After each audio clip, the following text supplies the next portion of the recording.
Bahujan Samajwadi party, जहां परिवारवाद से आप निकल के दूसरे परिवारवाद में आकर गिर गए। मायावती ने जो है ये साफ किया कि उत्तराधिकारी तो कोई भी नहीं होगा। तो उनका विजन है इस पार्टी को लेकर, जो पार्टी के लिए समर्पित हो, जिनका समर्पण हो। बीजेपी पर वो अधिकतर हमलावर थे। एक एमएलए से लेकर सांसद तक, राज्यसभा सांसद बनाने तक का जो सफर है वो मायावती के ही जरिए। उनका जो मेन मोटो है वो है रिश्तेदारी को हटाना, और दिल्ली में भी उन्होंने हाथ आजमाया लेकिन एक भी सीट की नहीं की। जो है बीजेपी को लेकर उन्होंने कुछ बयानबाजी की थी, उसकी वजह से हुआ था। इतने सारे चुनाव होते आ रहे हैं, सब में सिर्फ तो हार ही मिलती नजर आ रही है। बहुजन समाजवादी पार्टी, जी हाँ, जब उत्तर प्रदेश में इसका जिक्र होता है तो यकीनन वो बीते दिन तो याद आते हैं कि जब एक समय पूरी तरीके से इनकी तूती बोलती थी। बसपा पार्टी को एक वैसे देखा जाता था, लेकिन आज का वो दौर है जहां बसपा पार्टी उस सीढ़ियों के साथ जो है नीचे गिरती हुई नजर आ रही है। लेकिन जिस तरह से बीते दिन कड़े फैसले पार्टी ने लिए हैं, जिसमें सबसे बड़ी बात देखने को ये मिली थी कि आकाश आनंद, जो उनके लाडले भतीजे हैं, उनको फिर से एक बार पदों से हटा दिया गया है। तो क्या ये बड़ा जो चेंज देखा गया है पार्टी में, क्या 27 के सत्ताधीश की एक सीढ़ी चढ़ने के लिए है, या फिर अलग दलों के हिसाब से ये बताने की वो है जद्दोजहद में लगी है कि पार्टी जो है परिवारवाद से अलग हट करके देखती है। लेकिन इन सबके बीच में सबसे बड़ा सवाल है कि आखिर आकाश आनंद, जो उनके लाडले भतीजे हैं, उनको दोबारा हर पदों से क्यों हटाया गया। और इसी पे ही चर्चा करने के लिए न्यूज रूम में इस वक्त मौजूदगी है हमारी, और हम तमाम पत्रकारों से जानेंगे कि आखिर बसपा किस रणनीति से 27 के सत्ताधीश की ओर बढ़ रही है, या फिर सबसे बड़ी बात की आखिर इस पार्टी में जो चेंजेस लेकर के आ रही है, क्या वाकई जो अभी तक की उसकी राजनीति रहती है उससे कहीं परिवर्तन है या फिर कुछ और। तो सबसे पहले मैं श्रावणी मैम आपसे जानना चाहूंगी कि जो राजनीति खेलती हुई नजर आ रही है, जहां परिवारवाद की जंग को बिल्कुल किनार करती हुई नजर आ रही है, क्या इसके पीछे की वजह हो सकती है? आस्था, मुझे ये बताइए कि आकाश आनंद मायावती और उनको हटा के उन्होंने अपने भाई को जो है उस पद पर रखा है, आकाश आनंद के पिता आनंद कुमार जी को रखा है, तो इसमें परिवारवाद कहाँ से हटा? परिवारवाद तो जस का तस है। लगातार बीजेपी की तरफ से आरोप लगाया गया था, और कहीं ना कहीं से ये बातें उठने लगी कि परिवारवाद को हटाने के लिए उन्होंने ये फैसला लिया। लेकिन एक परिवारवाद से आप निकल के दूसरे परिवारवाद में आकर गिर गए। एक अपने चाचा को आपने उपाधि दे दी, उसके बाद अपने भाई को भी दे दी। दूसरी तरफ आकाश आनंद को लगातार आप कभी हटा रहे हो, कभी वापस रख रहे हो, कभी हटा रहे हो, कभी वापस रख रहे हो। अब जब आपने हटाया है आस्था, मुझे ये लग रहा है कहीं ना कहीं आकाश आनंद की लोकप्रियता थोड़ी सी बढ़ती हुई नजर आई थी। पिछले चुनावों में हमने देखा, खासतौर पर युवाओं के बीच में। और आस्था, मुझे ये लगता है कहीं ना कहीं मायावती को ये रास नहीं आया कि मुझसे ज़्यादा अगर बहुजन समाज पार्टी में किसी को पॉपुलैरिटी मिल रही है, लोग पसंद कर रहे हैं, और मुझे लगता है कि ये एक कारण है कि ये सह नहीं पाए। ये जो जैसे आपने कहा कि पॉपुलैरिटी जो है मायावती के कहीं ना कहीं खटक रही थी, लेकिन भतीजा तो लाडला था, आगे भी चीजें उनके पास आनी, लेकिन वो एक टैगलाइन दे देती हैं कि मेरे मरने से पहले उत्तराधिकारी कोई नहीं। आस्था, राजनीति में कोई भाई भतीजा नहीं होता है, मुझे ये लगता है। हम कहने के लिए बुआ फूफा भतीजा कह देते हैं। अब ऐसे कहने के लिए तो अखिलेश यादव भी मायावती के भतीजे ही हम कहते हैं, बुआ भतीजे की जोड़ी। लेकिन वाकई में मुझे ये लगता है कि राजनीति में हर किसी को ऊपर उठना रहता है, और कोई किसी को ऊपर उठते हुए देखना नहीं चाहता। और इसीलिए मायावती ने जो है ये साफ किया कि उत्तराधिकारी तो कोई भी नहीं होगा।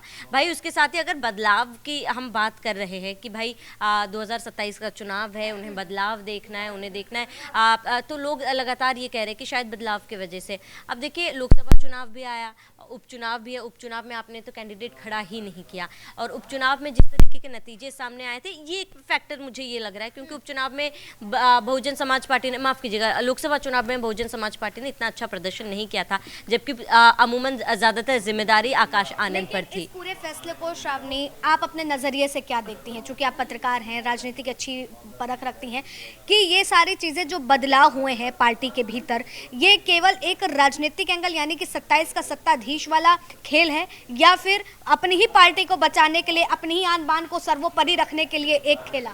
मुझे लगता है कि राजनीति और खेला दोनों एक ही डाल पे बैठते हैं, ये मुझे लगता है। तो ऐसे में अगर बदलाव किया कि जाहिर सी बात है 2027 के नजरिए से तो बदलाव किया ही गया था, लेकिन कहीं ना कहीं अपनी शाख अपनी ही पार्टी में बनाए रखने के लिए मायावती ने ये फैसला लिया, ये मुझे लगता है। ठीक है, तो देखा आपने श्रावणी को सुना कि इसके पीछे की क्या वजह हो सकती है, लेकिन अर्चना, आपसे मैं जानना चाहूंगी कि इस सारी चीजों को आप कैसी देखती हुई नजर आ रही हैं, क्योंकि लगातार बसपा पार्टी के पहले लाडले को बनाती हैं, फिर 23 में हटाती हैं, फिर बनाती हैं, तो उस समय जिक्र हुआ था कि अग्रेशन आकाश आनंद का सबसे बड़ी वजह रहती। इस बार क्या वजह?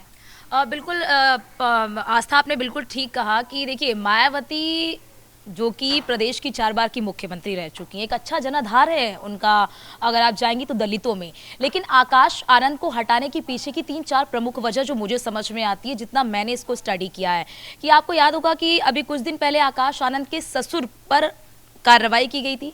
आकाश आनंद के ससुर पर यह आरोप लगा था कि वो पार्टी के विरोध में जाकर गतिविधियां कर रहे हैं, पार्टी में गुटबाजी पैदा कर रहे हैं, जिसकी वजह से उन पर एक्शन लिया गया और उन्हें बाहर का रास्ता दिखा दिया गया। और अब आकाश आनंद पर इसलिए एक्शन लिया गया है कि कहीं ना कहीं जो उनके ससुर हैं वो अपनी बेटी के जरिए आकाश पर दबाव बना सकते हैं और उसके बाद पार्टी में वो जो गुटबाजी और उससे तमाम चीजें उत्पन्न होंगी, जिसको देखते हुए मायावती ने ये फैसला लिया है। और इस बात का जिक्र खुद मायावती ने भी किया और ये कहा कि हम आने वाले समय में अपने जो अपना जो अगर बिरादरी की बात कर ले, शादी ब्याह की बात कर ले, तो गैर राजनीतिक परिवारों के साथ करेगी। अपने आप में एक बड़ा संकेत है। और ये गैर राजनीतिक का क्या है, इसको क्लियर समझाने की कोशिश करिए कि भरोसा करने लायक नहीं है, चाहे ससुर हो चाहे समधी हो, कोई भी। बिल्कुल, और यही वजह है आस्था, क्योंकि आपने देखा होगा कि कुछ दिन पहले रामपुर की आपको एक घटना याद होगी कि रामपुर में जो बसपा के एक नेता है, उस नेता ने अपने बेटे या बेटी की शादी सपा में कर दी थी, सपा के रिश्ते में कर दी थी। और उसके बाद आपने भी देखा कि किस्सा सुनी पार्टी से एक बाहर का रास्ता दिखा दिया गया। ऐसा लगा कहीं बसपा के लोग सपा में ना चले जाए, पार्टी कमजोर ना हो जाए और पार्टी को तोड़ने की कोशिश ना हो। तो मुझे ऐसा लगता है कि मायावती जो है वो बार डर रही हैं, उनके अंदर डर है। और वाकई में ये मायावती वो मायावती नहीं लग रही हैं जिन्होंने इस पार्टी के मूवमेंट्स को आगे बढ़ाया, पार्टी को मजबूत किया। आज आप देखिए ना, आज बसपा का जनाधार किस शहर में आपको नजर आ रहा है, किस राज्य में आपको नजर आ रहा है। एक समय में जो राष्ट्रीय पार्टी बहुजन समाज पार्टी जो एक राष्ट्रीय पार्टी हुआ करती थी, आज जनाधार बिल्कुल इसने अपना खो दिया है। दूसरी चीज में आप ये मुझे बताइए अर्चना जी कि जिस तरह से आकाश आनंद को उतारा गया है पदों से, लेकिन चंद्रशेखर आजाद को लेकर के भी काफी चीजें निकल करके सामने आती हैं, तो क्या यहाँ से मिलाप होना पॉसिबल है? मिलाप की बात तो मुझे ऐसा लगता है कि आस्था इस वक्त नजर नहीं आ रहा है, क्योंकि अगर वाकई में पार्टी को उठाना होता तो आकाश आनंद को डाउन नहीं किया गया होता, क्योंकि आकाश आनंद पार्टी को जो उसका खोया हुआ जनाधार है उसे जोड़ने की कोशिश वो कर रहे थे। वो लगातार दलितों की बात कर रहे थे, वो लगातार अन्य पार्टियों पर भी हमलावर थे, बीजेपी पर वो अधिकतर हमलावर थे। और कहीं ना कहीं देखिए यही वजह है कि आपने देखा होगा लोकसभा के चुनाव में डाउन किया गया, ये कहकर के अभी आकाश आनंद मैच्योर नहीं है। और उसके बाद अब फिर से उन्हें साइडलाइन किया गया और ये कहा गया कि मेरे जीते जी कोई भी मेरा उत्तराधिकारी नहीं होगा, और उत्तराधिकारी वही बन सकता है जो कांशी राम के जो उनका विजन है इस पार्टी को लेकर, जो पार्टी के लिए समर्पित हो, जिनका समर्पण हो, जो इस मूवमेंट से जुड़ सके, पार्टी को मजबूत कर सके। तो आप ही बताइए कि अगर आप पार्टी में किसी दूसरे चेहरे को पनपने नहीं देंगी, आप पार्टी को अगर कोई मजबूत कर रहा है उसे अगर आप डाउन कर देंगी, तो फिर पार्टी को आप मजबूत कर रही हैं या पार्टी को आप कमजोर कर रही हैं। मायावती को खुद अब समझना चाहिए। ठीक है, तो आपने इस बात को समझा। देखिए बसपा की जब बात आती है, बसपा पार्टी की बात आती है, बसपा सुप्रीमो मायावती की बात आती है, तो देखिए इस पार्टी का एक अपने अलग ही तरीके से राजनीति करने का रहता है, पूरी सारी चीजें अपनी ही एक अलग राजनीति करती है। यही वजह है कि बाकी दलों से इनको अलग ही बताती है। हालांकि जिस तरह से उम्मीद की गई थी लोकसभा में कि उनकी राजनीति परिवर्तित होगी, लेकिन ऐसा कुछ होते हुए नजर नहीं आया था। क्योंकि अब ये जो बड़ा बदलाव पार्टी में किया है, इसका क्या खामियाजा भुगतना पड़ेगा या फिर ये कितना अच्छा इनके लिए 2027 में रहेगा, इसको समझना। आकाश आनंद के ससुर हैं, एक सबसे बड़ा विषय वो। बिल्कुल, देखिए आस्था जी, जब उनके ससुर की बात आ रही है अशोक सिद्धार्थ, तो उनको राजनीति में लाने वाली खुद मायावती थी। उन्होंने उनसे कहा था कि वो इस्तीफा दें और उसके बाद उनकी पार्टी ज्वाइन करें। एक एमएलए से लेकर सांसद तक, राज्यसभा सांसद बनाने तक का जो सफर है वो मायावती के ही जरिए अशोक सिद्धार्थ जो आकाश आनंद के ससुर है उन्होंने तय किया था। अब जब वो गुटबाजी करते हुए नजर आए लोकसभा चुनाव में, ये तक अटकलें लगाई गई थी कि उन्होंने कांग्रेस नेता से अंदरूनी बातचीत करके उनसे जो है बोला था कि आप हम लोग आपके साथ गठबंधन करके लोकसभा चुनाव लड़ेंगे। लेकिन ये बात जब मायावती को पता चली तो उन्होंने जो है अशोक सिद्धार्थ है उनको पार्टी से और उनके पदों से निष्कासित कर दिया था। लेकिन इसमें सबसे अहम बात और सबसे जो देखने वाली बात ये नजर आई कि अशोक सिद्धार्थ, जिनके पास दक्षिण भारत का पूरा एक पार्टी की कमान संभालने का एक पद था, वहाँ से उनको हटा दिया गया। वहीं जो आकाश आनंद है उनको लेकर वो इसलिए भी दांव नहीं चलना चाह रही हैं क्योंकि वो उनके ससुर है। और ससुर को अगर वो उनके ससुर है तो वो बिल्कुल उनकी बात मानेंगे, और जहाँ पद उनके पास कम थे वो मुझे पूरी। यहाँ पर एक चीज क्लियर करिए तमन्ना, जैसे कि अभी इन्होंने ये कहा है कि मेरे मतलब कि जीते जी तो कोई भी उत्तराधिकारी नहीं बनेगा, लेकिन उसके बाद क्या, उसके बाद जो काशीराम का विजन है उसको लेकर के क्या, क्योंकि उनके बाद तो कहीं ना कहीं वो आकाश आनंद को ही वो पद देंगी, क्या ये चीजें तब नहीं हो सकती हैं? तो अगर इस वाले विजन को लेकर के मायावती चल रही हैं तो क्या चंद्रशेखर आजाद के साथ में इनका प्रेम भाव बढ़ सकता है? क्या उत्तराधिकारी वो तो नहीं बनाए जा सकते? देखिए, चंद्रशेखर आज़ाद की जब बात करते हैं तो वो खुद कांशीराम के जो उनके नेतृत्व है उन पर चलने की बात करते हैं। वो बहुत सारे उनके तमाम ऐसे इंटरव्यू हैं, या कह लीजिए वो जब भी जनसभाएं करते हैं तो वो कहीं कांशीराम के अगेंस्ट बोलते हुए नजर नहीं आते हैं। और उत्तराधिकारी की जब बात करते हैं तो उनकी अपनी एक पार्टी है, आज भी उनके खिलाफ एक शब्द नहीं बोलते हैं। बिल्कुल बिल्कुल, क्योंकि वो मायावती को एक तरीके से अपना गुरु भी मानते हैं। पार्टी है तो वो उत्तराधिकारी तो नहीं बनते हुए नजर आ रहे हैं। लेकिन अगर हम उत्तराधिकारी की बात करें तो आकाश आनंद को लेकर वो स्पष्ट हो चुकी हैं कि वो अपना उत्तराधिकारी उन्हें तो नहीं बनाएंगे, और अपने भाई को वो महासचिव बना चुके हैं। कि केवल वजह ये ससुर ही हैं पूरे इस प्रकरण की, इस सारी चीजों की, या फिर वजह वो जो आकाश आनंद का अग्रेशन वाला रूप दिखता था? हम लोग बात करते हैं तो मायावती अभी ये जान चुकी हैं कि जिस थाली में उन्होंने खाया उसी थाली में उन्होंने छेद करने की कोशिश की है, बाजी करते हुए नजर आए, अपने ही नेताओं को भड़काने की कोशिश करते हुए नजर आए। सब ये सारी बातें जब लोकसभा चुनाव होने वाले हैं इर्द गिर्द ये बहुत सारी अटकलें लगाई गई थी। ठीक है, तमन्ना को सुना कि इसके पीछे की क्या कुछ वजह है, क्योंकि ससुर सबसे बड़ा एंगल निकल करके सामने आ रहे हैं कि जिस थाली में खा रहे थे उसी थाली में छेद कर रहे थे। लेकिन स्नेहा, आपको क्या लगता है, क्या इस पूरे प्रकरण में कह लो, इस पूरे फैसले में कह लो, वजह केवल ससुर या कि फिर कुछ और? पार्टी बेसिकली जो मायावती है, मायावती जैसा कि उन्होंने शादी नहीं की है, लेकिन इसके बावजूद भी उन्होंने जो है पार्टी की कमान को बहुत अच्छी तरीके से संभाला। 4 बार की जो है मुख्यमंत्री रही उत्तर प्रदेश की, टक्कर देने वालों में से भी रही है, बहन मायावती जी भी कहते हैं। अब बाकी जो उनका जो मेन मोटो है वो है रिश्तेदारी को हटाना, क्योंकि पार्टी में जिस तरह से एलिगेशंस लगाए जा रहे थे बड़े बड़े नेता जो कि उनके ससुर थे आकाश आनंद के, उन पर भी एलिगेशंस लगाए गए थे कि पार्टी में गुटबाजी हो रही थी। तो उन्होंने जिस तरह से एक्शन लिया और उन्होंने निष्कासित कर दिया पार्टी से, ये बहुत बड़ा संदेश था कि पार्टी में किसी भी तरह की कोई भी गुटबाजी नहीं चलेगी। और आकाश आनंद को दूसरी बार उस सारे पदों से मुक्त करना, ये भी एक तरह का दर्शाता है कि कहीं ना कहीं आकाश आनंद अभी मैच्योर नहीं है पार्टी की कमान संभालने के लिए, क्योंकि पहले भी जो है इसी वजह से हटाया गया था कि वो पार्टी के विरोध में शायद काम कर रहे हैं। क्योंकि अभी आप देख सकती हैं कि लोकसभा चुनाव में उनका डाउनफॉल हुआ है, विधानसभा चुनाव में भी देखा गया, और दिल्ली में भी उन्होंने हाथ आजमाया लेकिन एक भी सीट उनकी नहीं खुली। तो जिस तरह से उनकी पार्टी का अभी जो